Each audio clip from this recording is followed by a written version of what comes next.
لاہور شامنی پہ جس وقت ہم لوگ آئے، کون سا انسان تھا جو زمین پہ گر کے سجدہ نہیں کر رہا تھا؟ ٹرین سے اترے تھے، لائن پٹری جہاں ہر آدمی، وہ اسٹیشن شاید اتنی بھی جگہ اس کی ایسی نہیں جہاں سجدہ نہ کیا انسان، اپنے بچ جانے کا نہیں، اس سرزمین کا کیا تھا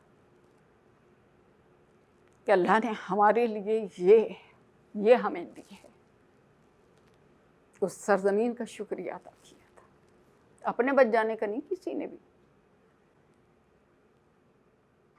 ہم تقریباً 4 یا 6 مہینے اسی چھاؤنی اسٹیشن پہ ہم لوگ پڑے رہے، ٹرینیں آتی تھیں، لوگ اترتے تھے، کچھ کیمپ لگے ہوئے تھے، لوگ کام کر رہے تھے۔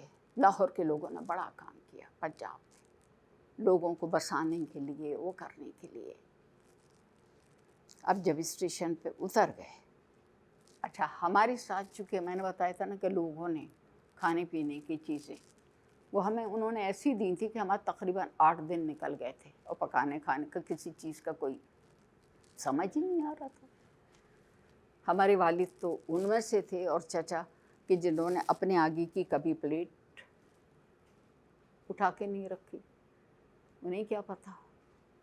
جب دیکھا کہ وہاں رہنا بھائی یہیں سب نے رہنا ہے، سب جگہ جگہ پڑے ہوئے۔ ہمارے والد نے ایک کونا، جیسے اسٹیشن کے اوپر جانے کے لیے زینہ ہوتا ہے نا، تو اس کے بالکل نیچے جو جگہ ہوتی ہے وہاں ہمارے والد نے وہ جگہ چیزیں وہاں بچھائیں، گدا تکیا بستر لگایا، اور وہاں رہنا شروع کر دیا۔ جب رہنا شروع کر دیا تب جو ساتھ آیا تھا اس نے ختم تو ہونا تھا نا کسی بھی وقت، اب وہ ختم ہو گیا۔ اب فکر کہ لاؤ تو لا کے پکائیں گے کہاں، اور پکے گا نہیں تو کھائیں گے کیسے؟ خیر انسان تو جستجو کرتا ہے۔ میرے والد بھی نکلے، جا کے معلوم کیا کہ کہاں سے کیا کچھ پکانا، کیونکہ سب نے اپنے وہیں پر شروع کر دیا تھا، کچھ نہ کچھ اپنے کر رہے ہیں زندہ رہنے کے لیے۔ اس پہ ہزاروں چولہے جلے ہوں گے اس اسٹیشن کے اوپر۔ ہمارے والد نے بھی کہیں چچا سے کہا، شکر ہے کہ وہ خود ہی ساتھ ہو گئے تھے، کہ نہیں بھائی اکیلے جا رہے ہیں، بچیاں بہت چھوٹی ہیں، بھائی جاب پہ جائیں گے یا بچیوں کو دیکھیں گے۔ اپنی دادی کو صرف کہلوایا، اپنی ماں کو کہلوایا تو صرف میری دادی زندہ تھی، میں بھائی کے ساتھ جا رہا ہوں۔ ان کے وہ سب سے چھوٹے بیٹے تھے، وہ ماروتی رہ گئیں کہ بڑا تو گیا ہی تھا، چھوٹا خود ہی چلا گیا ساتھ میں۔ خیر بعد میں ان کو اطلاع مل گئی کہ زندہ پہنچ گئے، خیر سکون آ گیا۔ جب ہم وہاں رہنے لگی تو ہمارے والد نے جب پکانے کے لیے جستجو کی کہ اب کچھ کریں، پوچھا لوگوں سے، کہہ رہے فلاں جگہ دور باجرے کا آٹا، بس باجرہ مل رہا ہے، نقی صاحب آپ بھی وہی لے آئیں۔ اچھا لے آئیں تو کریں گے کیا، پکائیں گے کیسے؟ کچھ لوگوں نے کہا اس طرح سے آپ کریں، کسی نے اپنا توا دے دیا کچھ، خیر بہرحال جب وہ ہمارے والد نے پوریوں کے برابر کی روٹی، میرے خیال سے میں بناؤں گی تو مکئی کی بناتی، باجرے کی روٹی میں نہیں بنا سکتی، اور مجھے نفرت بھی بہت ہے، میں بھی بتاؤں گی کہ مجھے نفرت کیوں۔ جب انہوں نے وہ لے کے آئے بیچارے ایسے کر کے، جتنا بڑا کباب ہوتا ہے نا اتنی بڑی انہوں نے توے پہ رکھ کے روٹی سی بنائی، بالکل اتنی بڑی تھی۔ اچھا جب تک وہ پک رہی تھی تو میں بھی بیٹھ کے دیکھ رہی تھی، جب پکی 4 بنائی ہمارے والد چاروں کے لیے، صرف 4، کیونکہ 1.5 کلو آٹا 1 کلو آٹا ملا تھا، زندہ رہنے کے لیے تھوڑا صحیح۔ جب وہ آئی سامنے تو سب نے اٹھا کے پانی کے گلاس رکھے، کھانے لگے، میں نے بھی اٹھا کے کھایا، جیسے ہی کھایا، ابا یہ اچھی نہیں ہے، یہ مٹی کی ہے۔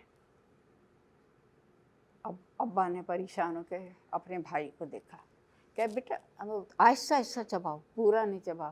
اچھا چچا بھی ہمارے یوں بیٹھے، بھائی یہ تو بہت کرکی ہے، کرکری ہے بھائی، یہ تو بہت. انہوں نے ڈانٹ کے کہا کہ تم اتنے بڑی ہو کہ کہنے کے چباؤ مت اس کو، ہلکا چباؤ، پورا مت چباؤ اس کو، یہ جو مٹی کا احساس ہو. کہہ رہے مجھے بھی پتہ ہے کہ میں نے بھی کھائی ہے تو صرف کرکر کر رہی ہے مٹی اس کے اندر برابر. کہہ رہے نہیں کھاؤ اور پانی سے نکلو، تھوڑا تھوڑا چباؤ، پورا مت چباؤ. اچھا باقیوں کو تو سمجھا لیا.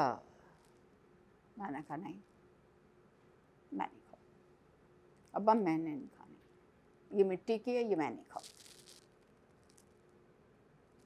پتہ نہیں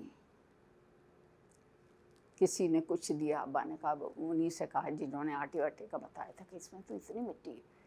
میں بڑوں کو سمجھا کے وہ مٹی والی روٹی کھلواتی. میری تو چھوٹی بچی تو وہ تو پورا چباتی ہے اور پھر تھوک دیتی ہے کہ یہ مٹی کی روٹی میں نہیں کھا رہی. اب کیا کروں؟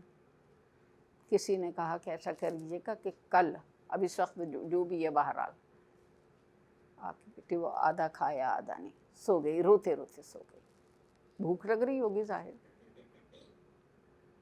صبح میرے والد نے کہا کہ فلاں نے مجھے بتایا ہے کہ وہاں پر چاول ملتے ہیں، تم جا کے لے آؤ.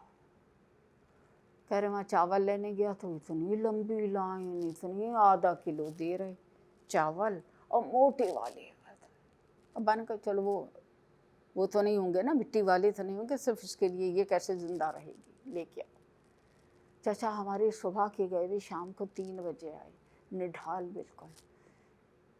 کہہ رہے بھائی اس کی وجہ سے میں نے لے لیا، میں نہیں لے سکتا تھا، بہت برا حال تھا. کہہ لیں گے جب دھکا لگتا تھا پیچھے چلا جاتا. کہہ لیں ایسا لگ رہا تھا جیسا اللہ معاف کرے بھیک مانگنے گئے اور مفت میں، جبکہ کہ وہ بہت مہنگے اتنی تھیلی میں اتنے سے چاول. ابا نے کہا تھا کسی بھی قیمت پہ لانا، چھوٹے جاؤ اور یہ نہیں یہ مر جائے گی.